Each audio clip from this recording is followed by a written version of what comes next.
cerramos las actividades de estos lunes pues, con el orgullo de todos los ateneístas por lo que ha sido su consolidación a lo largo de todos estos años, orgullo con el que además afrontaremos la temporada próxima con el reto que supone la celebración de nuestro 10º aniversario. Como decía, culminamos la temporada con la conferencia titulada Memoria, mito e historia, la transición, los 40 años de las primeras elecciones democráticas, que está organizado por la sección Compostela. Realmente para los de mi generación, a la que los medios denominan baby boomers, aquellos que nacimos entre los años 46 y 64, está realmente siendo complicado transmitir los sentimientos que nos embargaban en aquella fecha, sobre todo a quienes no vivían en los años del franquismo. Y yo les confieso que lo he intentado con estos hijos pequeños, con mis casos. El hecho de poder votar libremente fue un derecho fundamental que nunca habíamos experimentado y que representó realmente un salto relevante en nuestras vidas, realizado con un grado importante de ingenuidad, pero también con una ilusión inusitada. Pues realmente se trataba pues, toda una nefasta etapa de dictadura que muchos compañeros pagaron con cárcel y con persecución. Quizás esta ingenuidad ha sido la que nos ha llevado a descuidarla y el no haber sido conscientes de su fragilidad que ahora nos aparece como una cierta amenaza y de la que no son ajenos nuestros representantes políticos, cuya forma de dedicación a facilitarnos una sociedad justa y equilibrada está muy contestada. Pues bien, para reflexionar sobre esto tenemos al profesor Lorenzo Fernández Prieto, que es catedrático de Historia Contemporánea de nuestra universidad. Es un buen amigo tanto en los encuentros como en los desencuentros y seguro que desde su visión de historiador va a aportarnos luz en este hecho tan vital para todos nosotros. Algunos de sus comentarios en los medios de los que es su colaborador habitual podemos seguir leyendo análisis rigurosos sobre los movimientos políticos realizados desde su condición de historiador, no solamente en la prensa escrita, sino también en un blog muy interesante que tiene y una página web en donde tiene una serie de informaciones muy interesantes. Lo hará a buen seguro desde su amplia actividad investigadora, de la que voy a destacar muy brevemente algunos de sus hitos más relevantes. Ha sido vicerrector de esta universidad de Relaciones Institucionales de 2007 a 2010 y director del Departamento de Historia Contemporánea hasta el 2016. Es miembro de redacción de diferentes revistas de investigación histórica y participante en numerosos congresos y coloquios de la especialidad. Yo creo que su niña bonita, y que me desmienta si no creo así, es el grupo de referencia competitiva que está reconocido por la Xunta de Galicia, el grupo Istaga, que, digamos, como coordinador es un grupo de investigación compuesto por más de 25 miembros. Coordina también la red Revolta de Agroecología e Historia, ha dirigido tesis, proyectos de investigación competitivos, así como un proyecto interuniversitario, Nombres e Voces, dedicado a la investigación de la represión franquista en Galicia. Participa además en el proyecto Betamas, o Betaplus, no sé cómo denominar, Betaplus, de carácter transdisciplinar en el ámbito de la bioeconomía, con grupos de ciencias sociales, humanas e ingenierías. Su motivación además la expresa confirmando que es en investigación se avanza y se sirve mucho más cooperando. Muchas gracias por atender la llamada del Ateneo, nos sentimos honrados con tu presencia y esperamos ansiosos tu palabra.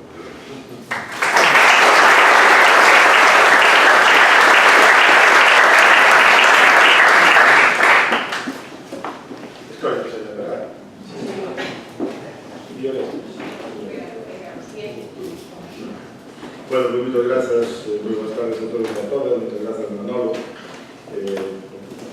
Nosotros representamos ese día que iba a ser una presentación amáblica. Muchas gracias a Ateneo, porque porque eu creo que é a segunda vez que estou aquí, bueno, non a segunda, estou máis veces falando tamén, pero a segunda é que eu tengo unha intervención así máis ou menos demográfica.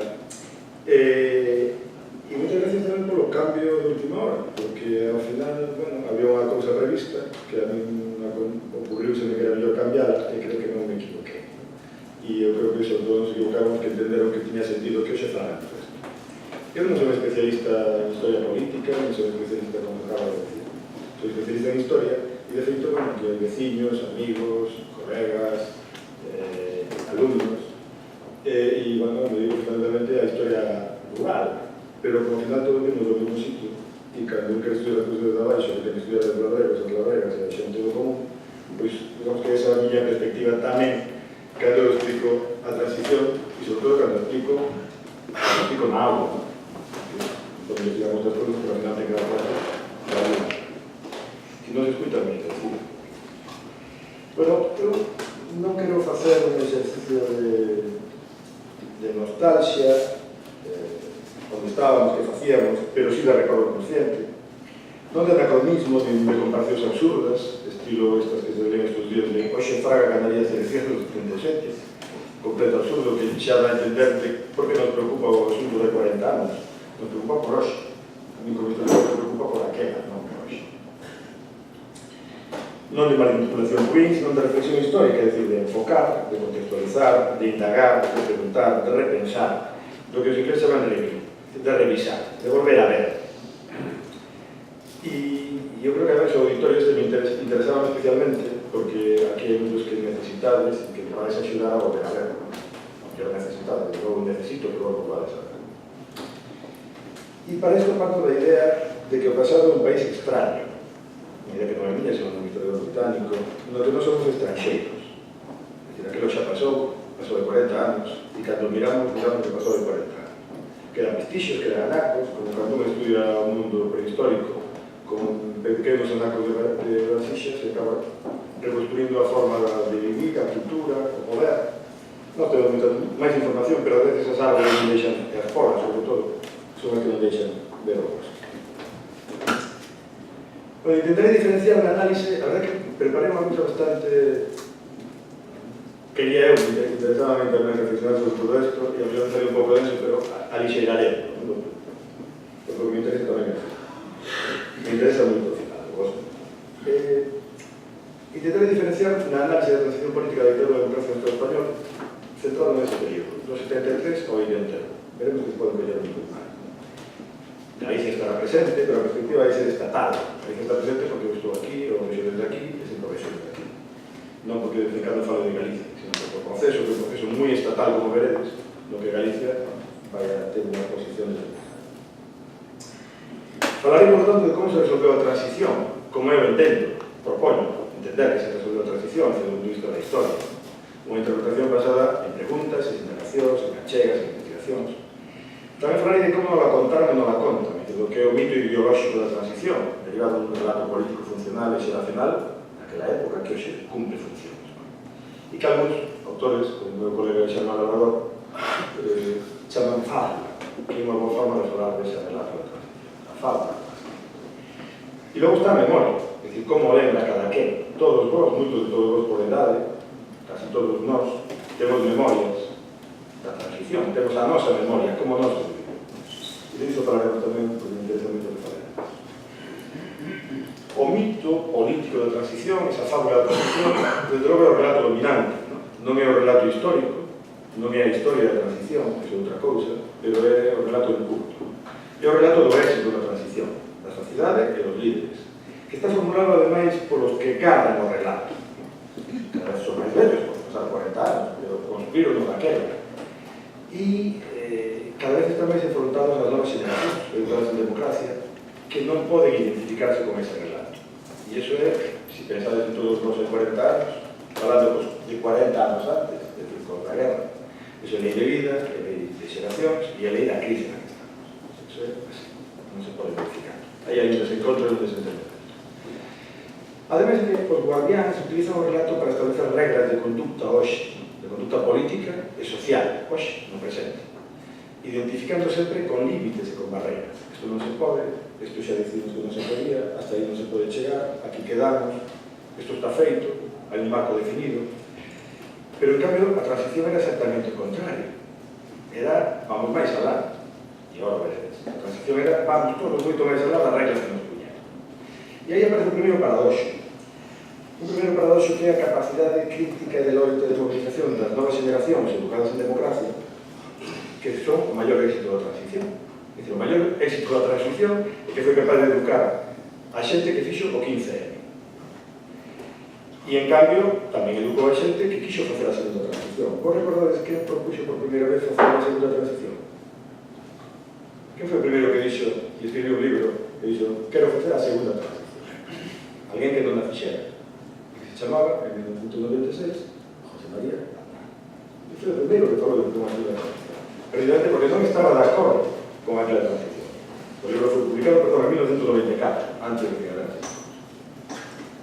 Ben, pois esas generacións justamente teñen unha enorme capacidade para implicarse, as novas generacións. Teñen valores auténticamente democráticos, creen na defensa do benestar, de igualdade de oportunidades, nos dereitos, porque son todos os dereitos, teñen capacidade de implicarse políticamente, incluso en términos de mercado electoral, de cambiar de voto, cousa que as que vimos de atrás nos costó moito máis trabalho. Eles sí, eles cambian. Sin embargo, aí hai un desentendemento que xenera esa idea de non nos entenden, non entenden o que pasa. Eles o que ven é, xa dixo Aznar, que non nos interesa o relato que nos dá. Ese relato que escutamos todos os días e que non nos sirve, porque non nos explica. É o relato, non é o relato de Carrillo, non é o relato de Suárez, non é o relato de Felipe, é o relato de Santa María, de Cifuentes, de Susana Díaz e de mundo. É un mito que descoñece a historia, porque se convertiu xa en ideoloxía. E preguntadnos, además, ou preguntémonos por que se insiste tanto en ese relato sempre igual, ¿no?, que hoy iremos ver. O mito ten fundamento, todos os mitos teñen fundamento. Que estudiamos mitos gregos e os mitos clásicos explicaron moi ben xa desde os anos 70, ¿no?, e antes. O mito, no fondo, ten que ver coa procura xeracional dun relato de éxito fronte a idea de atraso e de fracaso histórico español. A xente dos 76 tiña unha experiencia de vida que era do fracaso e do atraso, que era da dictadura, e o que quería era éxito, e perdeu por ese éxito. Pero a posición historiográfica que eu defendo é justamente contraria a este relato e a esta experiencia, porque ten que ver coa historia, non solamente coa experiencia de vida, e non ten que ver con un relato que era moi potente nos 76, que era a idea de que sempre fracasáramos históricamente. O que eu estudiei como historiador é exactamente o contrario. Que, salvo o período que vai de 1945, cando aquí ocurre o contrario que ocurre Europa, salvo Portugal, en 1970, pero Portugal estaba na OTAN, tuvo en marcha, en 1975, ese período é o anormal, que é o período que vivimos, que nos afecta. Por lo tanto, facendo como historiador e intentando entender a lógica contextual da transición, introducimos, non só eu, por suposto, o que eu me xente e aprendo moitos, unha visión crítica, incluso dos meus alumnos, tamén sobre todo eles, unha visión crítica e histórica dos límites da transición. O problema da transición foron os seus límites, é dicir, hasta onde se pode chegar, hasta onde podías chegar ou podíamos chegar. Non os límites de hoxe, non os límites que nos contas Soraya Sáenz de Santa María, sino os límites que de verdade en aquel momento. Porque a historia non pode ser fábula, justamente. E aquí expoño precisamente o contrario do relato limitante, e argumentaría que foi a vontade popular a que gañou en 1976. Parto da hipótese de que o franquismo no poder, con todo o poder, tiñan todo o poder. O resto, como digo, tiña o poder de facer chistes e que non foran a cara. Estaba convencido de gañar as eleccións e o proceso. Contaban con arrasar como arrasaron na lei da reforma política, o 15 de decembro de 76. Pero o resultado das eleccións do 15 de xullo de 77, que hoxe estamos recordando, conmemorando, foi unha absoluta sorpresa. E obrigou ao franquismo no poder de algo que non tiña previsto. Esa é a miña hipótese.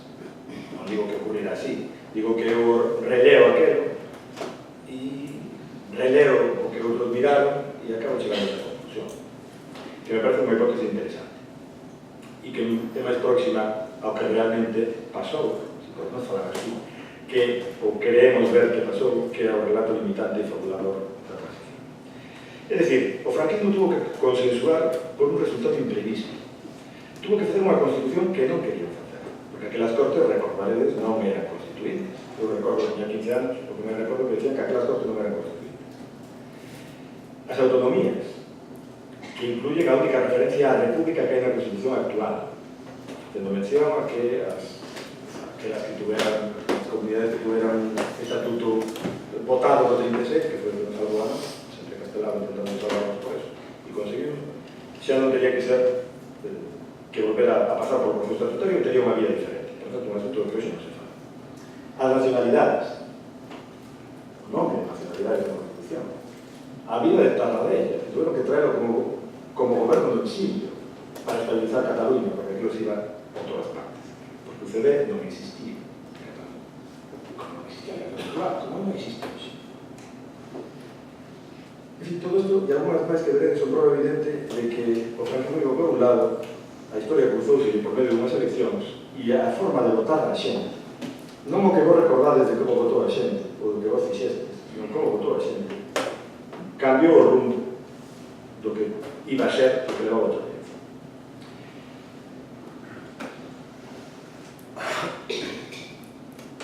O relato dominante e limitante tamén ten palabras chave: consenso, pacífica, reconciliación, reforma, ruptura pactada. Reforma pactada, ruptura pactada, reforma rupturista, ruptura reformista.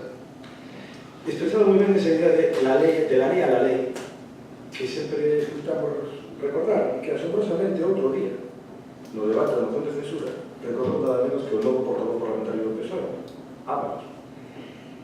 Eu supoño que é un lapsus, porque o que fixo foi incorporar a súa tradición antifranquista, era militante de xudíos comunistas, que se recordou naquele momento, incorpora o desexo e o proxecto nada menos que de Torcuato Fernández Miranda. Torcuato Fernández Miranda, se mirades en Wikipedia, na española ou na galega, divulgados que foi o reitor de Oviedo con 36 anos, ministro secretario do movimento, tuvo un montón de cargos, presidente do goberno en funcións, non sei se o recordades, pero foi o que quedou cando desapareceu o Carrero, presidente das Cortes franquistas, pero se buscades unha búsqueda máis sofisticada, na Wikipedia en inglés, ali di que served as lieutenant for the nationalists in the Spanish Civil War. É traducido, foi alférez provisional, que o que lle permite despois ser rector dunha universidade na que fusilaron a rector, que foi o bien. Non sei por que insisto nesto, cando iba redactando, pero sí que o sei, e vos tamén, porque no fondo de a lei era o imperio xurídico dos golpistas do 36. E perderon muitísimo tempo en demostrar que iban da lei a lei, que aquilo non foron tanto, que conseguiron que todos falemos de guerra, e non fale de gol. Entón, imaginadevos que o conseguiron. Ese esforzo de Torcuato Fernández Miranda, que era xurista por outra parte, non era o esforzo dos 76, era o esforzo dos 36. E que eso se haya incorporado ao discurso de un dirigente socialista no Congreso hoxe, o digo que demostra ignorancia, non dele, ignorancia colectiva, desenfoque, despiste. Se fora consciente de todo isto que acabo de decir, desde logo non utilizaría esa expresión que non ten profesor. Utilizaría outras, das moitas que había e que eran patrimonio da oposición antifranquista.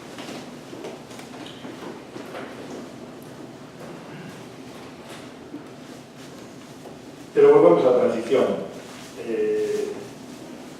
En fin, a cuestión do pasado ben, entre outras cousas, porque en 1996 unha politóloga que tedes que ler, se queréis entenderá, que se chama Paloma Aguilar, e que non é moi conocida, pero é boísima, escribiu un libro que se chama Memoria e Olvido da Guerra Civil.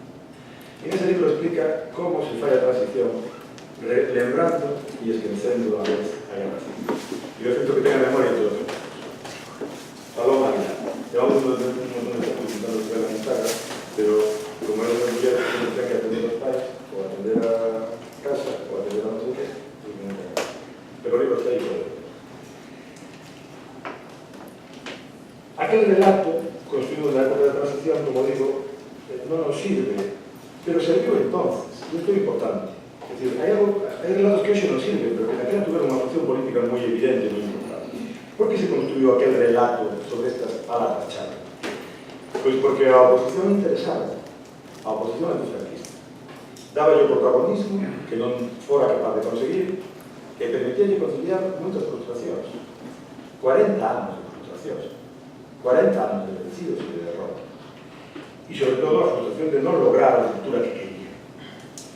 Pero o franquismo reformista tamén lle vía moi ben, porque, no fondo, permitía agochar tamén moitas cousas, sobre todo a súa sorpresa co resultado electoral do 77. Permitiu agochar que foi forzado a facer o que non quería facer.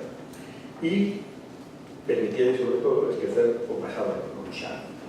Que se queréis saber como se recordaba naquele momento, tedes que ler a literatura, tedes que ler o ver, xa viste, pero non me desconto. A Fernando Gómez era quen falaba desto. O Abuelo Vallejo, que ten unha obra de teatro magnífica que se chama A veces en la noche, donde fala do que hoxe xa non se fala, porque cando vos lo digo recordar. Era aquilo do travestismo político, recordades? Era a época dos travestis, escape, pero detrás do travestismo estaba o travestismo político, os que se cambiaban porque firmaban penas de morte e despois facían outra cosa. Isto recorda por Vallejo, que era un republicano de campo de concentración e de milicia, ¿no? E nesa obra, se a lees, aparte de todo, borregué bastante, incluso con alguna nota del meu profesor que non entendo que quere decir o sobre todo unha edición anotada, creo que é bastante. Contrastemos ese relato dominante co relato que teñen, a veces están por aí de pé, que dixen que iba a falar deles de Miñano, co relato de como ven a transición dos estudantes de terceiro, xa ten 20 anos, 28, non? E como eles expresan cales son as súas palabras chave. Un paso adiante, dúas miradas cara atrás, desatando a historia, porque era un libro de pasado atado e mal atado de esa historia. A batalla por la memoria, se a memoria son os escravos, desmitificación do relato verdade, estudo do pasado logrado, que teñen que facer os novos, desmitificar o relato verdade, mitos de historia e memoria para unha guerra de papel. De aquí é o título do trofeo. La desmemoria de la transición.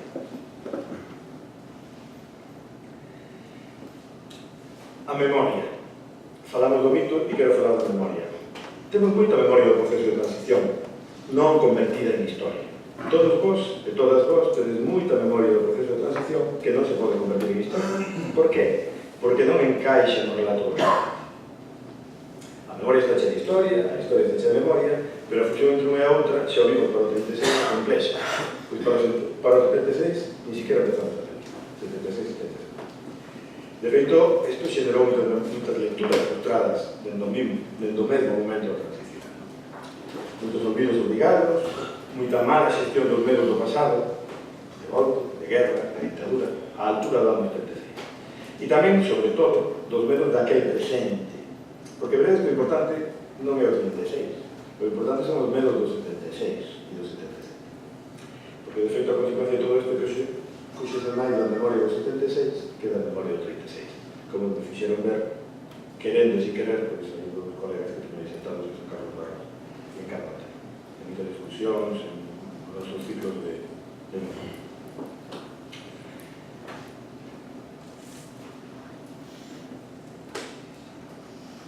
Todo o mundo tiña medo. Tiñan medo os antifranquistas sociolóxicos, cousa da que nunca se fala.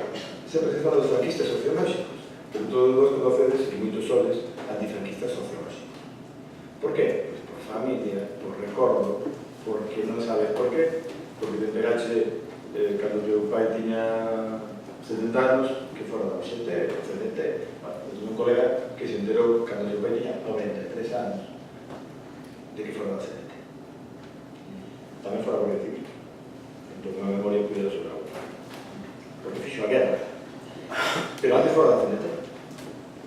E como se explica eso? Pois, desde logo, para un historiador que conoce o período, facilísimamente. Como se uxe unha de comisións e dentro de 40 anos, despois de unha guerra, pois, pasaron tantas cousas. Si conocedes o que pasou en Alemania, isto non é tan diferente. Só que está peor. O relato de Hollywood sobre Alemania entendemos moi ben. O relato de Semprún, que era o único que entendía os relatos sobre o que nos pasou a nós, non entende casi ninguén. Os antifranquistas sociolóxicos tiñan medo, estaban ameazados pola guerra, polo recordo da guerra. Era un recordo tan evidente e tan creíble que se materializou o 23 de febrero do 81. Mirade se era creíble aquel recordo e aquela amenaza. O ruido de sangre, chamado todo. Pero os analistas sociolóxicos, e desto non se fala moito, tamén tiñan medo. Tiñan medo a... Recordades, a que? Como lle chamaban a eles? A volta da tortilla, o revanchismo. Hai unha frase magnífica que recolle no libro Santos Juliá que lle di Las Pérez, o primeiro ministro do Interior de Franco na guerra, a Pradera, o tío de Javier Pradera, que non é 51, para mí é 53, para mí é asombroso pola data. Dille a este Pradera, que era o Conselleiro Nacional do Movimiento, isto vai cambiar de vez. E o peor, dille a él, é que nós temos as mãos manchadas de sangre. Por que dice isto? Que para nós non ten significado.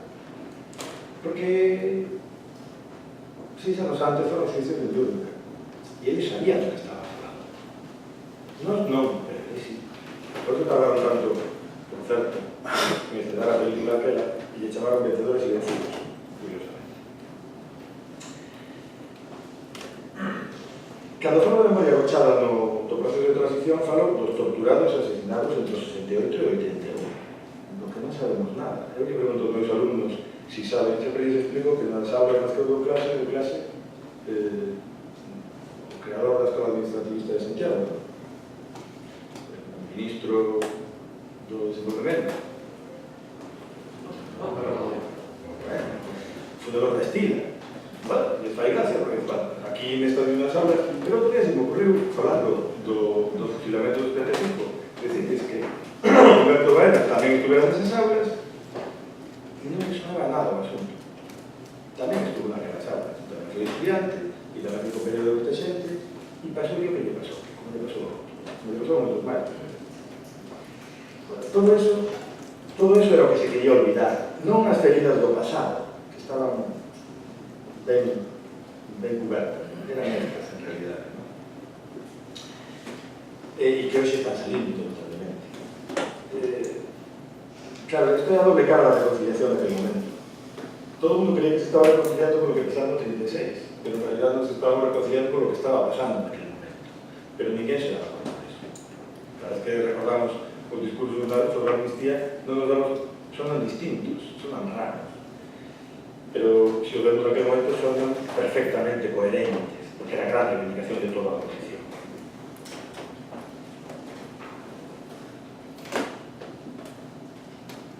Perdemos a mesma memoria do que se reivindicaba. Isto está no legaxo do Arquivo do Reino de Galicia, número 128, todo ese papel está aí. Bandera roja, algunos que estáis por aquí bien estabas ali.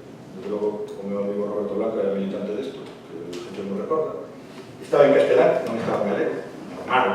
Falaba da República, do socialismo, da solidaridade co electo do povo portugués, por lo tanto estábamos nos 34 35, e, bueno, tiña un comité local no que estaba moita xente que logo estuvo no terceiro.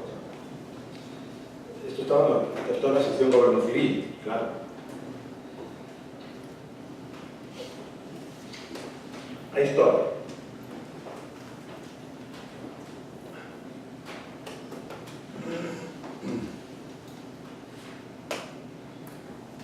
Aparentemente hai moita, pero en realidad é que toda a historia que está feita sobre a transición ten enfoques, hasta moi recentemente, ten enfoques fundamentalmente politolóxicos. O sea, queres saber resultados electorais, como se articularon as élites, etc. En realidad toda a historia que levamos construída non construí un novo relato, que é a nosa teima para moitas cousas. Llevamos moito tempo traballando en construir un novo relato sobre a cuestión da guerra tamén. Temos anacos de novedade, pero non temos como trocar o relato dominante de fábula. Está pendente, efectivamente, un novo enfoque. Menos heroico, veréis por qué, menos cómodo, máis crítico, máis riguroso, máis profundo e, sobre todo, máis discutible. Porque os historiadores e historiadores non debemos facer relatos que queden aí e non se toquen. Facemos relatos ou construimos propostas a través de hipótesis que se discuten, se contrastan e se modifican con tempo. Por eso este concepto de review utilizamos en los ingleses, porque cada 20 anos volven a ver o mesmo e contan de unha forma distinta, porque o presente cambia o pasado. O pasado é unha inalterable, sempre vemos de forma distinta. Non vemos hoxe igual a Igrexa Católica Española que a Conferencia Episcopal que habíamos en 1976. Non eso. Non sabemos nada do pasado, do que vou proponer de entrada. Tampouco deste que queremos coñecer porque menos. Volvo a ver que o pasado é ben está cheio. non vos vou aburrir dos enfoques, simplemente decirvos que os libros de memoria, sobre todo, son dos que desde o franquismo fixeron a transición. E rapidamente quixeron fixar a memoria da transición. E conseguiron. Milán, Costelo, os cuatro Fernando Milán e a súa familia. Logo temos moita memoria dos que non quedaron conformes a transición, que siguen escribindo, porque Gregorio Morán, José Navarro, o meu amigo José Manuel Naredo, que elabora bastante mellor e que non conocido, José Manuel Bellas, pero esos son memorias que permiten construir su programa. ¿Qué domina de todo eso? Eso que domina es domina o xornalismo e a visión canónica que fixo Victoria Prego en 1993 unha serie moi perfecta e que todos nos queremos como se fuera. Cada vez hai máis investigación histórica profesional desde Xavier Toussaint, non é unha cousa recente, xa morreu hai tempo, que seña capaz de pasar ao relato dominante. Emilio Gandío, Alberto Sabio, Sánchez Cuenca, este libro que acabo de citar, o noso colega Xermán Labrador, profesor en Princeton, que acaba de editar agora mesmo na calma un que se chama Culpable por la literatura que merece ser leída, unha análisis da contracultura e discusión democráticas, sobre todo que a transición limitó a bola de cristal. Un programa maravilloso que enseñaba a desaprender e a desaprender que desaprendíamos o franquismo. Pero despois había que aprender a democracia. Lógicamente eso se cambió. Lógicamente digo eu, pero eu interpreto como Daniel Anero, Orticeras, Daniel Anero que estudia, por exemplo, todo as redes agrarias que van acabando na transición en Galicia. Estou falando de xente que ten menos de 40 anos e que ve todo aquilo con ollos absolutamente diferentes ao de Victoria. Non seguen as fotos marcadas, descubren acontecementos, segredos, novidades que non están no relato canónico, porque pasaron 40 anos.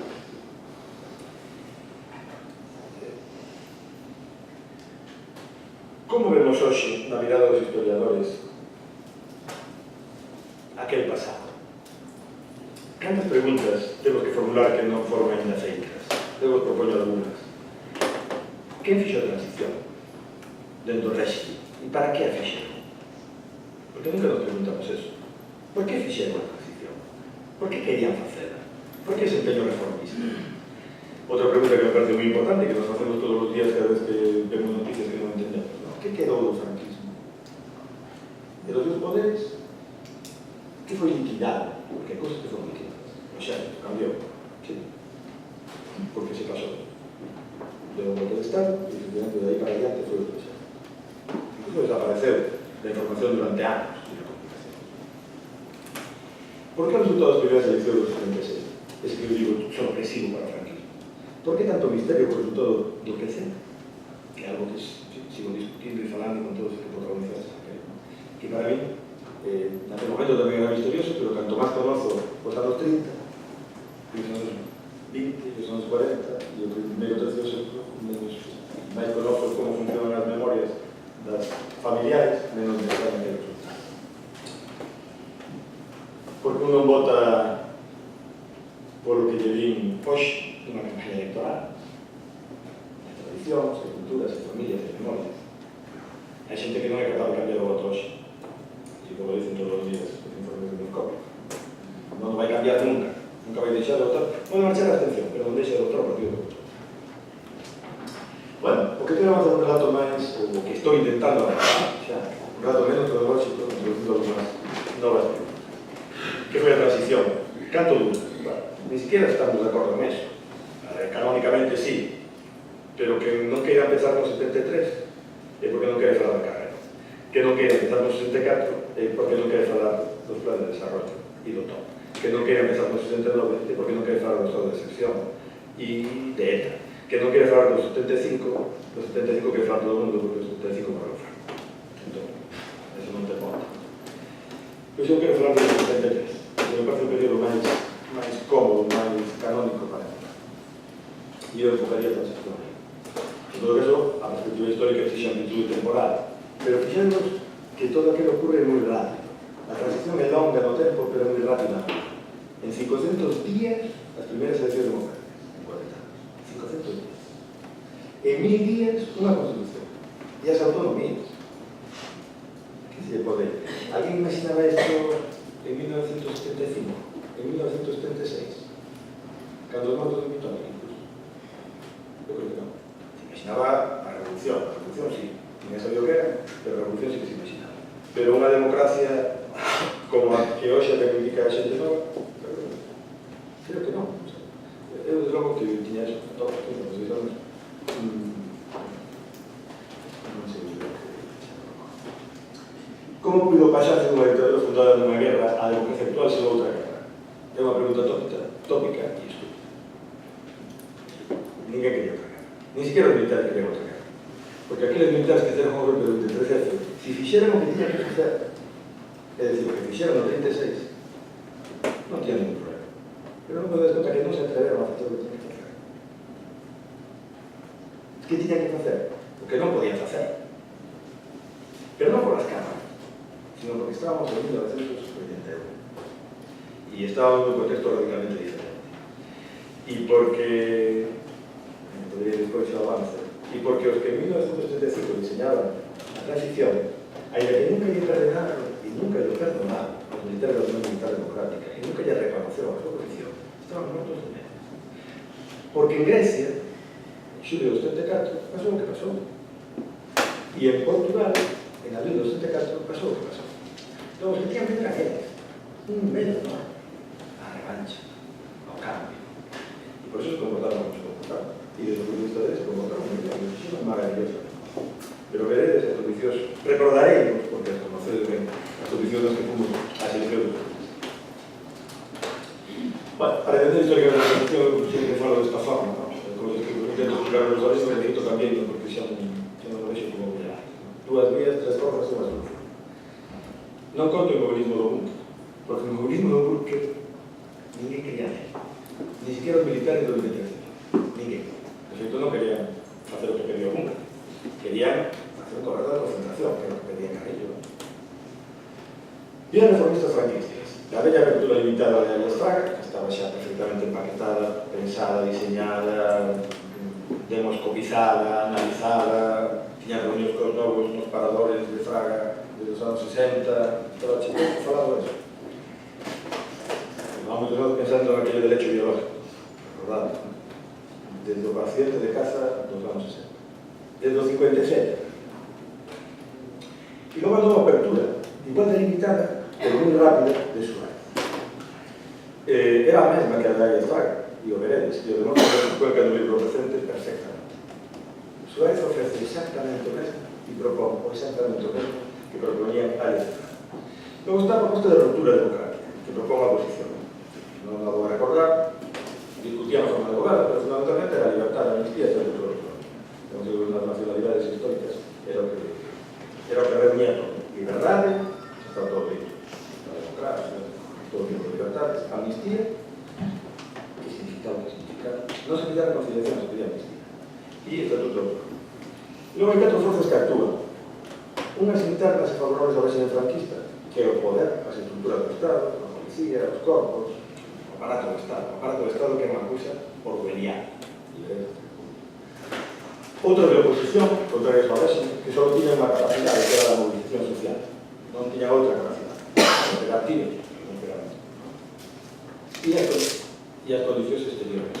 A conxuntura histórica, que vos acabo de dizer. E a memoria da guerra. A memoria da guerra que é fundamental. Reutilizada na transición. E todo iso levará a unha solución histórica concreta. Non a que a mí me guste, ou me gustaba, ou que vos guste, sino a que houve. A que podemos analizar e comentar. Aquela forma de transición da democracia que foi ao final o resultado da ruptura pactada, dunha reforma rupturista inesperada. Os Suárez e os franquistas novos, que isto é importante. Os que fixeron a transición foron os franquistas non franquistas vecios, ni siquiera franquistas intermedios. Non a fixo Fraga, non a fixo Arias, franquista vello, carnicerito de Málaga, fiscal no 37, non a fixo Fraga, a guerra, pero tampouco tuvieron que ir ao seguinte, tuvieron que ir a Suárez. E tuvieron que pactar unha oposición, unha democracia, despois dos 36. E saliu esta. Saliu esta Constitución. Podía salir outra, pero saliu esta. Cos seus límites. E cos seus non límites, que ahora queren convertir en límites. Empecemos polo franquismo. Todo empeza no 73. Todo empieza aquí, nos gusta o no nos gusta. Nada sería igual con esto. Non son un conspiranoico, pero teño que ir a unha cosa dos hombres da luz, dos servicios secretos, escribiron algúns libros que eran moi importantes porque os servicios secretos españoles de que funcionaban de maravilla. Tamén que non somos capaces de recibir esta información. Tamén que foron os que formaron todas as policías e todos os servicios de inteligencia de todas as dictaduras latinoamericanas despois do ano 40. Teño un colega da facultade, por certo, que está estudiando e fixo que un congreso precioso, onde se veía que isto era así, moito antes da Operación Cóndor. Por qué? Pues entonces as cousas porque perderan 2 millones. De que aprenderon? Nada. E incluso a Gestapo aprender deles, porque xa empezaron en Barcelona nos anos 20. Na época do FBI, na época do gangsterismo, dos sindicatos de gangsters, alá e aquí, en Chicago e Barcelona. O asunto que nos estamos comentando. Todo é certo, pero isto nos obliga a falar de cosas que non deben empezar. Sigamos por o franquismo. Este era o franquismo. E este era Ares. E cal era a frase máis repetida naquele momento, por parte dos vellos que fixeran a guerra, por menos de doña? Isto non é para nós. Isto é cousa dos novos. Non recordades esa frase? Isto teñen que bañar os novos. Por lo menos, a xente que fixera a guerra e se echaba a terra decía eso. A ver, outros non. Pero a xente normal, os que iban a votar despois, decían eso.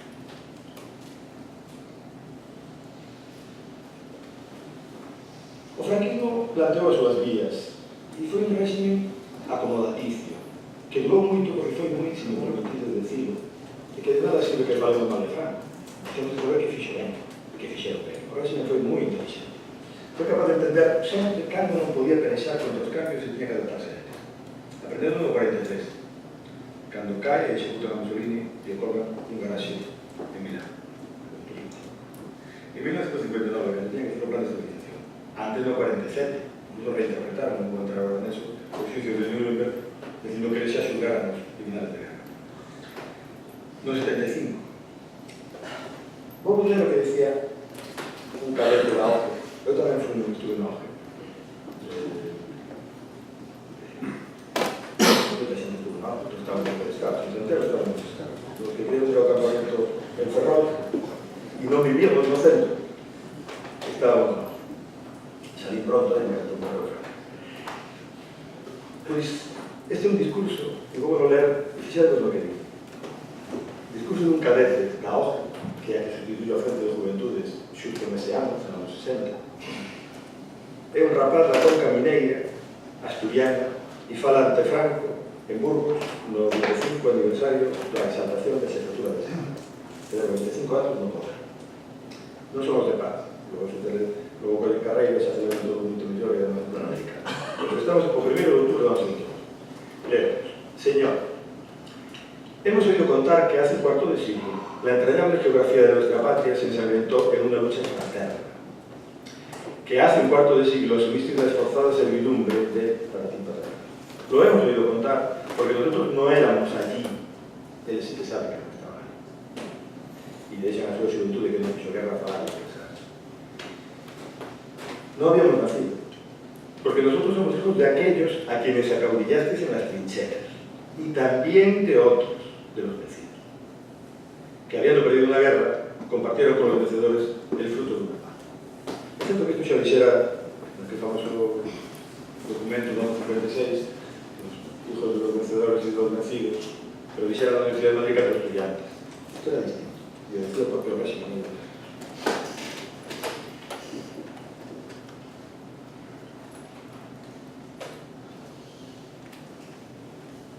O resultado definitivo vai ser a iniciativa democratizadora do 77. E esa iniciativa democratizadora do 77, esa democracia que se construye, que vos digo eu, a miña pregunta é, pode salir da élite do franquismo, tal como a temos hoxe? Pensaría na élite. Torcuato Fernández Miranda, Suárez, Fraga, Arias, vos tedes que pensar neles. Tamén a oligarquía económica, o que chamades oligarquía, e hoxe podemos volver a chamar a oligarquía económica franquista, creada, según vamos estudiando, tamén sin libertad de empresa, ni de competencia, sobre os negociantes da autarquía fascista, porque o fascismo ten un modelo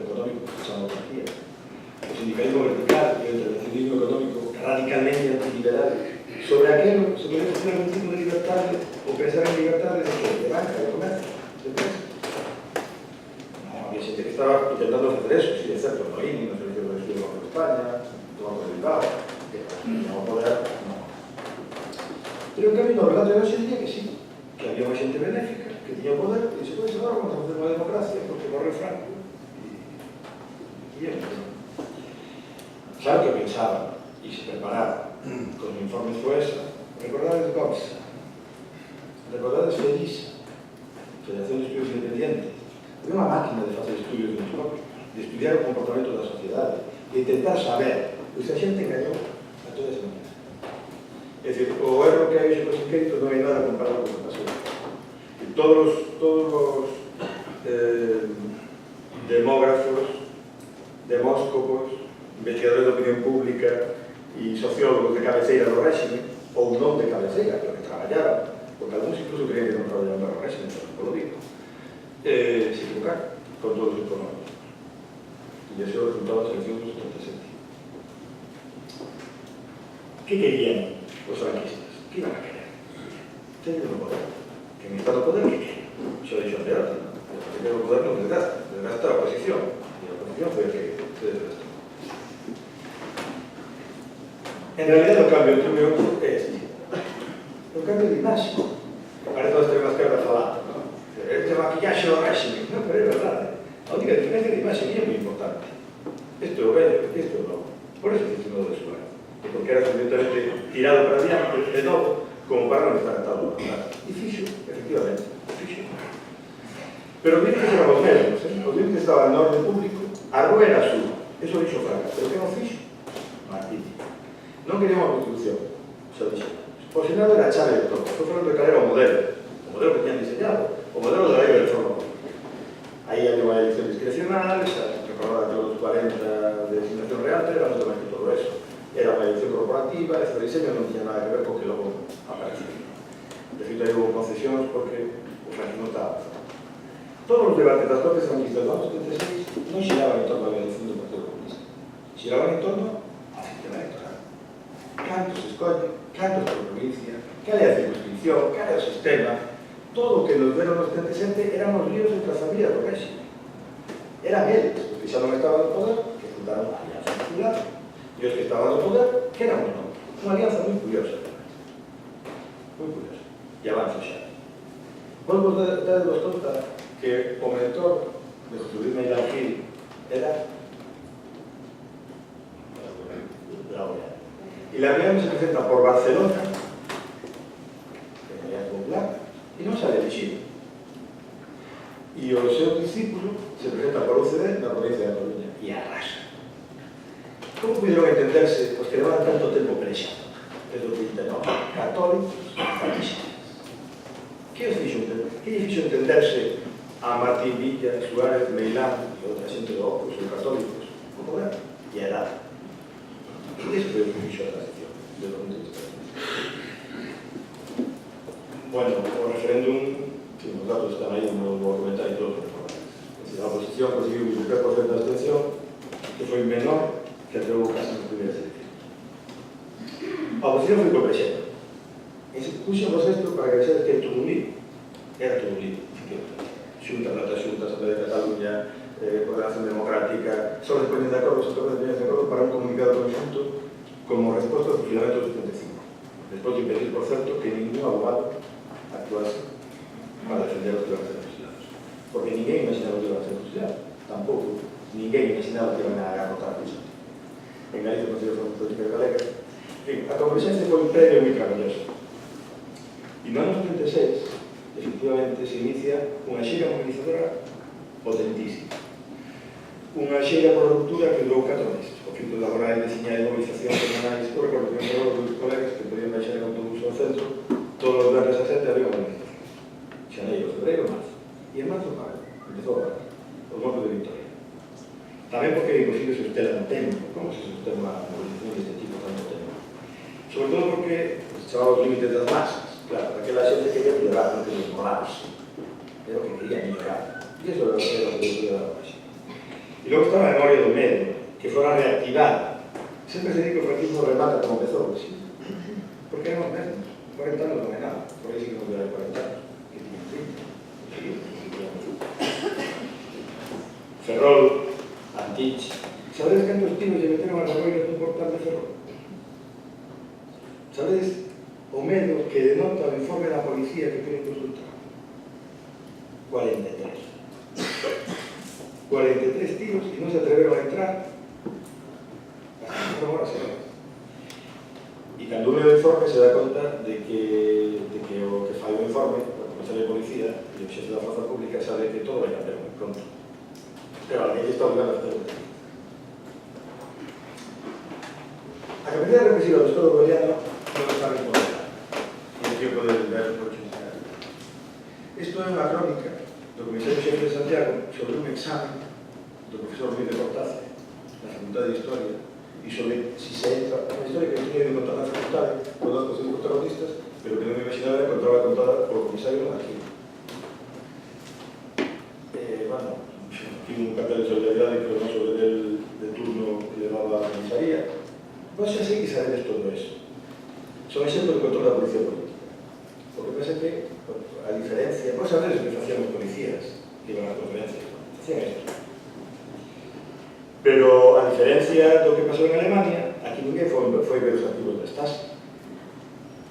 Isto está aí, por casualidade, porque non se le ocurriu. Conoces algún nome deste? Leo, Alfonso Reiló, Tucho Calvo, Alejandro Leixarles, Xisu Raba de Paredes, Maite Miñares, amiga miña, Concepción Arora, directora da biblioteca, de Santiago no hai tanto tempo. Nomes, apelidos de todos os que asistiran en marzo de 65 a unha conferencia. Direccións e veces número de teléfono.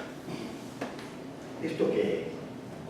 Xa sei que vos sabedes que había un policía social ali e pasaba os dedos, pero tiñan toda a vosa información. Si vedes las vidas de vosotros, pues veréis esto, en plan menos sofisticado. A oposición tuvo que abandonar incluso movilizador. ¿Por qué era imposible? Porque ahora se metía todos los elementos para evitarlo. ¿Y quién fue el primero que miró? Por ahí cambió a Fraga y a Suárez, perdón, a Fraga y a Arias por Suárez. Foi o rei a Estados Unidos, volveu, cambiou a Arias, meteu a Suárez e todo foi rápido. E Suárez fixo que se movilizar. Hai elementos míticos do relato que hai que desmentir. Non foi pacífica, foi moito máis violenta que a chamada primavera violenta de que tanto falamos hoxe para explicar o golpe de Estado do 36, ou a guerra civil, como se chamaba, que todos algúns datos, pero a diferencia ademais é que unha parte dos mortos do 37, a primavera trágica do 36 eran mortos pola forza pública. Era o goberno da República, do Partido Popular, o que mataba a xente, por decirlo de unha forma, o que mantiña o orden. E en cambio, bueno, e tamén na transición houve eso máis dentro da escola. Muitos deles, sin duda, saberemos manipulados, infiltrados. Este era un instrumento básico en fin. Si non lo queredes ver aquí, podedes verlo na operación aquela antropóloga de Chequia, cando mataron a Helmut. E se ve perfectamente confundado. Digo, porque os códigos de Hollywood se entenden bien os códigos non, pero era ese. O consenso que é regular de todo é mentira. O consenso é consecuencia do 77. Porque as eleccións do 77 son a clave, desde o meu punto de vista, como un medio de cinto de trago. O goberno Suárez negocia, é certo, tanto que se fala de negociación, claro que negocia. Negocia con a Comisión dos 9, que o día 10 de decembro, 5 días antes do referéndum do 15 de decembro do 76, conforma toda a oposición. Consigue converxer, se ten mérito, para facer unha comisión, que por certo tamén é un representante galego, que permite entender por que Galicia está na Constitución. Que ninguén recorda, que se chamaba Paz. E teses nome, estaba Paz. E o que lle decían eles é, pois tenes que falar pouco, que mira, acaba de falar e xa viste o resultado. E que fixo a oposición? Pois prácticamente, se me permitire, de unha forma cómica, porque foi bastante máis dramático, supoño, e eu recordo que sei que Puyol contaba, por exemplo, que naquela comisión nunca falaba Paz Andrade, pero todo o mundo miraba para ele que había mortos. Decíamos que os mortos. Pois os da oposición soltaron todo, incluído Bandeira, Banda e Música.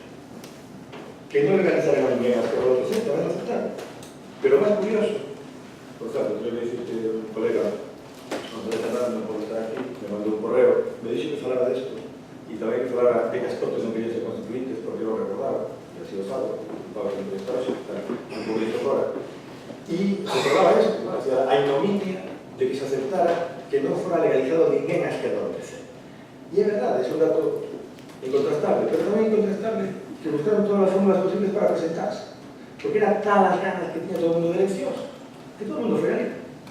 Se montaron unhas agrupacións de electores, o ben, non se podía ser republicano, non se podía ser nacionalista, non se podía ser nacionalista, non se podía ser modificar as cousas, e lle cambiamos o nome todo. Revolución tampouco, pero todo o mundo se presentou. Claro, eleccións, condicións. Todos iban a querer. A ansia de votar era tremenda.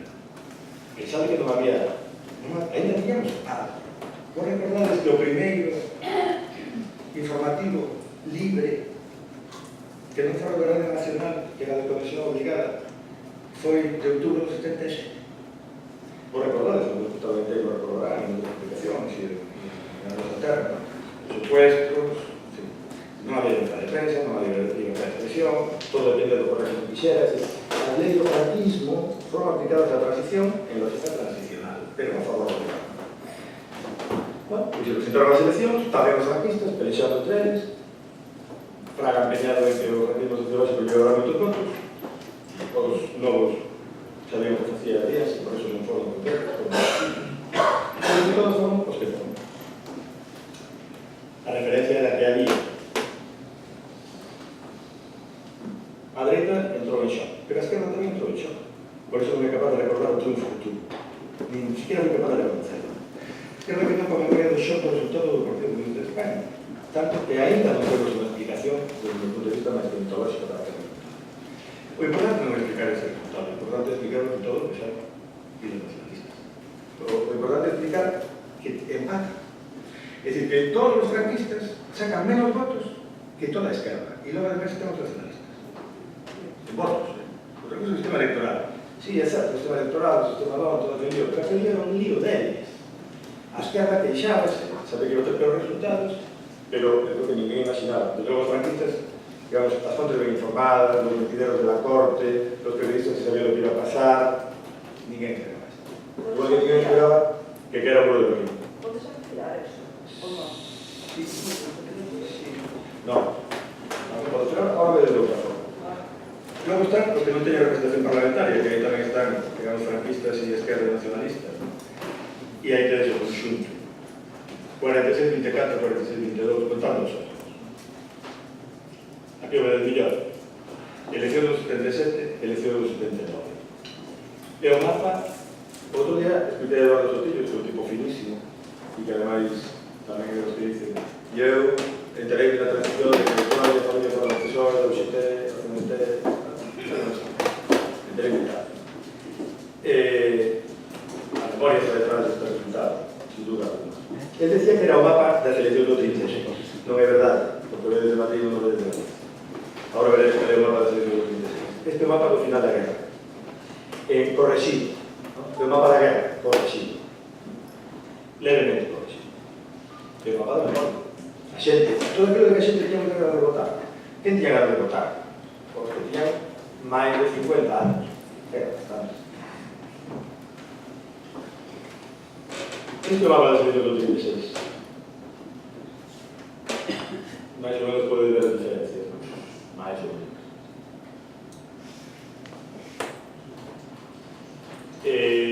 Ten que ver co final da guerra. Ten que ver coas matanzas da guerra. Esa era a memoria que falábamos en momento, que estaba actuando.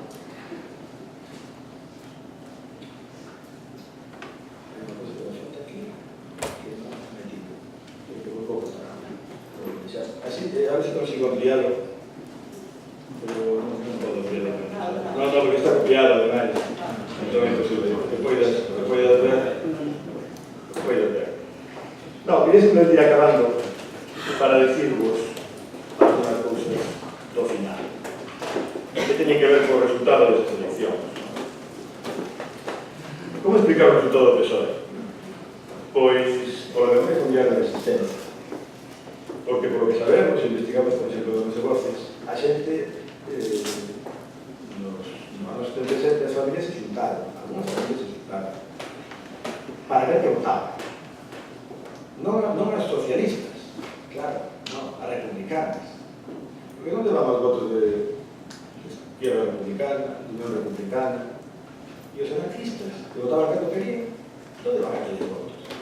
Tengo varios, non queríamos preguntar, e preguntábamos a las familias por aquela época, no medio do proxecto, e, bueno, recordamos, por exemplo, xente moi importante, con origen en Santiago, en Villaverde, pero que logo vivía na Coruña, que se xuntou toda a familia, e repartiron o voto. Por suposto, a ninguén, a ningún anarquista, se podría votar a un comunista, por principio.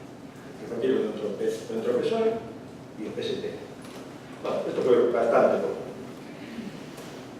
Pero tamén están as armas do débil, que é o que estudiamos no mundo rural e entendemos. As armas do débil, as formas cotidianas de resistencia, o humor, as sabotaxes, as solidaridades familiares e veciñais que aguantaron durante 40 anos. Se lle preguntáis a xente, pois, preguntáis na casa por que iba a cortar o pelo ao sitio, ou por que as mulleres se levaban se a muller era, digamos, de outra cascara má, porque as mulleres iban a aprender a coser a un lado e non a outro. Ou porque se iban a unha academia ou non a outra, en Santiago foi conocido, por exemplo, toda esta. Pois tinha que ver. Pero non hai nada disto, no relato da transición. Por qué? Porque seguimos co relato heroico e co relato cultural do exilio. E todo isto non é nada heroico, é bastante triste. O relato heroico da oposición antifranquista que é o que foi construído despois, pero non ten que ver exactamente con todos os factores que explican. E o relato cultural do exilio, por certo, que é moi importante, pero que está construído por o propio franquismo, me atrevo a decir, e a dos colegas sociales. Quen inventa o relato cultural do exilio? Que convirte a todos os exiliados republicanos en escritores? Que foi como eu o recibí no libro de Senta de Xedé dos anos 70. Camilo José Cedé, en dos grandes axentes do régimen, en todos os intelectuales culturales. Desde unha revista que se chamaba Papeles de Solas Madanas, desde 25 anos. Por que gana o PSOE? Bueno, pues gana fundamentalmente, e obtén un resultado inesperado, fundamentalmente, porque a xente fai aquilo que dixo que quería facer, votar. A xente tiña moita ganas de votar e votou. Hai máis elementos, sudetes, o apoio das fundacións alemanas, o apoio das fundacións suecas, a inteligencia política daqueles rapaces novos, que tamén eran novos, e non iban do pelo, do exilio, de Llopis e compañía. Porque é certo, e o gran error do Partido Comunista de España de presentar xente da guerra. O sea, si se estaba reclamando a guerra e se quería olvidar a guerra, que alguén non pode decir, pero a maioría dos diputados que saliron, non os que se presentaron, pero os que saliron, era xente da guerra, recordado. Querían facelo, quixeron facelo, pero desde o punto de vista tuvo un resultado inimaginable. Non ten nada que ver, desde o punto de vista do resultado, con moderación, co diñeiro alemán. Ainda que hai un colega estudiando que estudiou alemán e está moi ben portado, pero que só non quería que oír falar deso. Claro que todo eso tuvo que ver, pero en realidade o que tuvo que ver é que o franquismo se equivocou cos seus cálculos, convocou as eleccións cando propuñera, porque estaban propostas en maio desde xaneiro de 76, estaban propostas na primavera. E a partir de aí, pois a vontade popular foi máis forte. E cal é, se isto convertimos en fábula, cal é a enseñanza? E acabo que leo unha hora. A enseñanza é que a vontade popular é que máis sobre eso. Tamén.